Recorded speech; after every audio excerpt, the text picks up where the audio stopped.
નમસ્કાર, આપ જોઈ રહ્યા છો નેશન પ્લસ ન્યૂઝ. હું છું આપની સાથે. આણંદ જિલ્લામાં 159 ગ્રામ પંચાયતની ચૂંટણી યોજાઈ હતી. ત્યારે આણંદમાં સવારથી મતગણતરી શરૂ કરવામાં આવી છે. ત્યારે ડીએન હાઈસ્કૂલ ખાતે પોલીસ દ્વારા કોઈ બનાવ ન બને તે હેતુ પોલીસ બંદોબસ્ત ગોઠવી દેવામાં આવ્યો છે. આણંદ જિલ્લામાં 159 ગ્રામ પંચાયતની ચૂંટણી યોજાઈ હતી. આણંદમાં સવારથી મતગણતરી શરૂ કરવામાં આવી છે. ત્યારે ડીએન હાઈસ્કૂલ ખાતે પોલીસ દ્વારા કોઈ અનિચ્છનીય બનાવ ન બને તે હેતુ પોલીસ બંદોબસ્ત ગોઠવી દેવામાં આવ્યો છે. તે બાબતે આણંદના ડીવાયએસપી જે.એન. પંચાલે પ્રતિક્રિયા આપી છે. ત્યારે કાર્યકરો સાથે લોકોના ટોળેટોળા ઉમટી પડ્યા હતા. ડીએન હાઈસ્કૂલ ખાતે આણંદ તાલુકાની 13 જેટલી ગ્રામ પંચાયતોની મતગણતરી પ્રક્રિયા હાલમાં ચાલુ છે.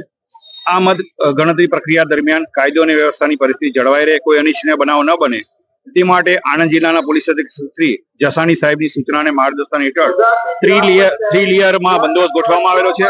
સાથે સાથે વિજેતા ઉમેદવાર તેમજ હારેલા ઉમેદવાર સાથે પણ મતગણતરી પૂર્ણ થયા બાદ પૂરતો બંદોબસ્ત ફાળવવામાં આવેલો છે.